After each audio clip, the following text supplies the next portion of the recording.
What's up, YouTube? I figured I'd do a quick little video. This is a 95 Silverado I picked up, threw all my 5.3 stuff in there.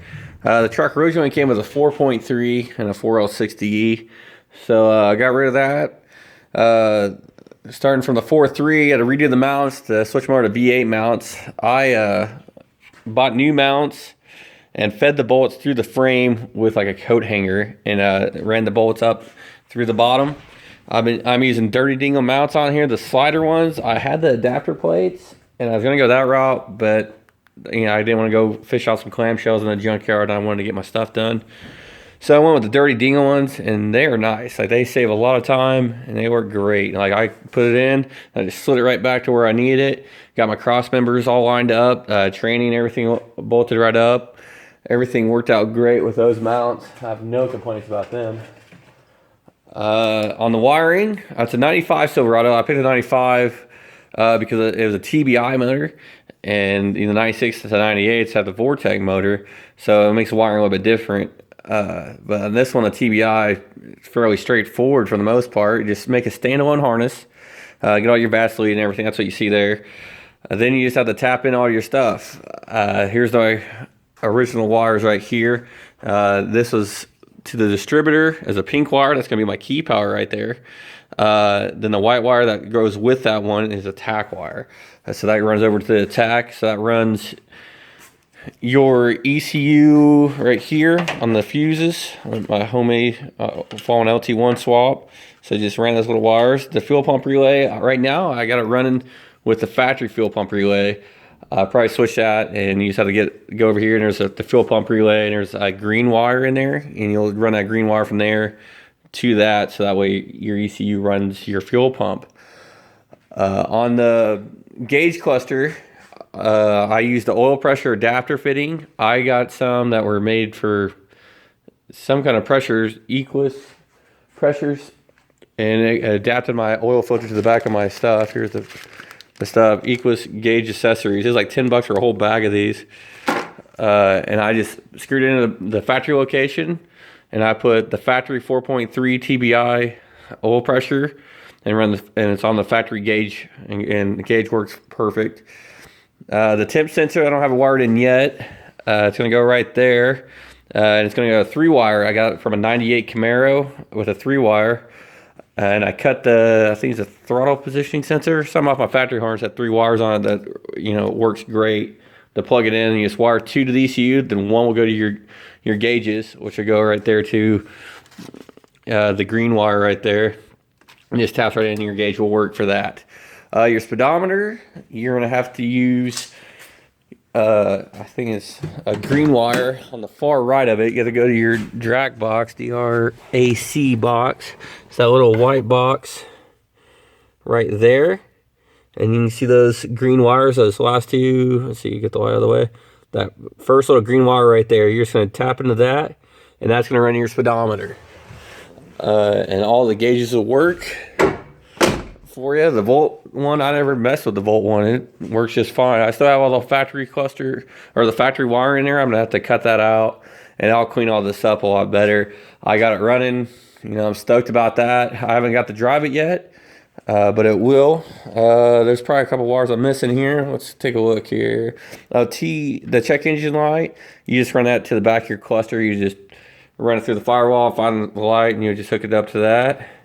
I think it's TCC. That will go to this green wire is going to go to that green wire I just showed you. The TCC wire or something like that. Let's see if I find the OBD2 port. I'm just going to run that wire straight to my factory OBD2 port. There's my fans. I put those in there. And I can't find my wire outlet. This is why you label everything. I guess this might be it. It's fan 2. Maybe I don't have a TCC wire. I don't know. I can't find her right now. I know she's on here somewhere, though. It's probably one of these. What is this one? Cruise control. Oh, there's the TCC. It's a purple wire. So your TCC, you're going to wire that, I'm pretty sure, to your drag module. I'll stop to look at that one to make sure, so don't quote me. I have to go to the drag module, and I think it's the purple wire on that one, too, and they just tap into each other. And that way your transmission shifts. I don't know exactly. It's easy getting this thing in there and hooked up. Since this is a 4.3 truck, I'm using my 4.3 radiator. People do it for S10s all the time. I'm gonna do it for mine. The radiator hoses that's just a 99 Silverado radiator hose. Just got that today, and it fits fine. It's a little kind of cocked looking, but it clears everything, works fine. This is the factory 4.3 radiator hose, and it goes right on there, and you can see it does just fine. Like, I think I'm just going to use that hose for now. There's no kinks or nothing. It works fine. I got some hose right here for my coolant bypass, the steam port underneath there. If you can kind of see it back there, that little steam port right there. And once you get that, I'm just going to hook it up. I'm just going to go right here with it. I see a lot of people like to tap in. They'll put like a couple of hose fittings and tap in right here and go. I've seen some people drill a hole and throw a tap and some thread, and they just go right to the back of the right there. It's kind of where you want to go with it. I'm just trying to keep it easy. I'm just going to go right there with it and just run the line. You know, I'm going to get like a reducer fitting from like Home Depot or something. Run it right on down there. On the transmission, since this truck was already a 4L60E, in my standalone harness, they got rid of the neutral safety switch and all that stuff on the tranny. So if I can get up underneath here, that's the factory one. See, it's all broken and everything like that. On the LS harness, I cut it all out when I made the standalone, and then my truck wouldn't start, and then I realized there's a neutral safety, so I grabbed the one from my old tranny, that dirty guy, and I just put it right in, and you know, it fires right up. So I'm probably gonna take that and throw that on the side of the tranny, and I'm gonna keep my 95 wiring right there for my neutral safety switch, so that way my cluster still works and everything like that. All these other plugs, you'll delete them, because your LS harness has this big one, and your vehicle speed sensor and all that's on your LS one. The only thing the LS harness has when you make it to standalone, it doesn't have that box right there. You really don't need it. You can just bypass that if you want and run some wires together. I'm just going to throw that on the train and just keep it simple. So that way I still have a neutral safety and don't have to worry about nothing. My truck was a 4.3 again, so I'm not sure why, but when I put those dirty dingos in, it moved my mount from that spot where you can see the old bolt holes back. I didn't have to drill anything on this one. The bolt holes are already there. I'm guessing those are the V8 ones and those are the V6 ones because of 4.3s.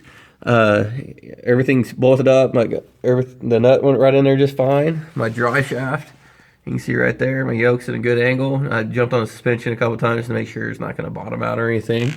For the fuel pump, I recommend high flow fuel pumps. They have an 88 to 98 fuel pump that I use. I got the lifetime warranty on it, and that's the 343 FT, or it's like a 255 HP or something like that. That's what it's labeled. That's just the box it came in. And I put it right in there. Works fine. It's a lifetime warranty. I actually had one go out on me, and they warranty me out and sent me a brand new one with no problems. I strongly recommend them. Great customer service. On a lot of this stuff, I just follow Gearhead for Life.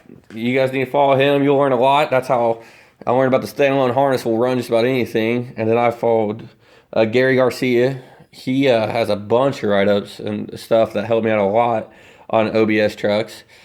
Then just a bunch of YouTube videos and standalone harnesses. One's like Lonnie's Garage, I think. He did a pretty good job on explaining how the wiring goes. Then another one was like You Can Do It. You know, I got to shout out to all those guys, because without those videos, I would not be as far as what I would be right now without looking at all those. And a lot of the times when those Gary Garcia's ones, just read through the comments, and you'll see that they have everything you need in the comments. Everybody asks the same question over and over again. I usually just read up everything and I go to it. Now, don't let this stop you from doing it. It's a relatively easy swap. You just put the motor right in there and you just kind of figure it out as you go. Try to focus on small task at each time. So don't be like, oh man, that's a lot of stuff to go. Just focus on, okay, today I'm gonna get the temp sensor working, and today I'm gonna get this working, you know, and just go from there, and you'll eventually get everything working, and you don't have to take it all in at once. And once you do it a couple of times like I have, it just comes real easy and you realize how simple this swap is. Another thing is on my fuel lines, I went ahead and I used the factory fittings. You can see right there, there's the push locks. I don't like it because I use the compression fittings again, and I'm just not a big fan of them. Like, they work fine. I use them at work all the time, and they hold up great. But being that it's my daily driver, going to be my daily driver, I don't want to worry about my fuel line ever leaking and catch my truck on fire. So I'm going to redo those. And I got some Earl fittings over there to go to the push locks to redo that. For all of that stuff, I got a Tbi bracket, which I made for my AC. And this is my original 4.3 bracket. And what's this? And a lot of guys are doing this on the forums. Is they just bolt it to the corner of the head right there. And it kind of looked like that. I just had to get some brackets to go from this bolt right there to that bolt right there. Then you kind of brace it up a little bit so it can support itself. And you run a little bit longer belt.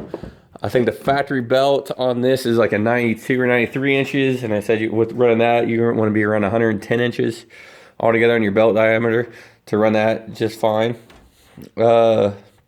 Manifolds, just running the stock truck manifolds. Had no problems.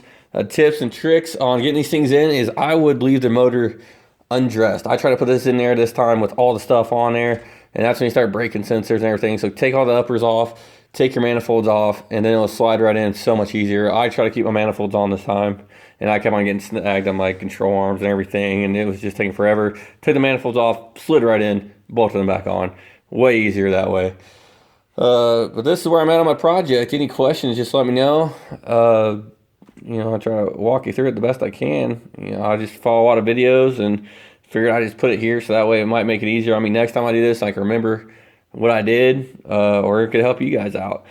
Being that, you have a 95, don't know what to do, or any 88 to 95 with a TBI in it, fairly simple for the most part. You just throw it right in there and just tap it in your factory wires. And you just have a couple wires from a standalone. And I did LT1 standalone.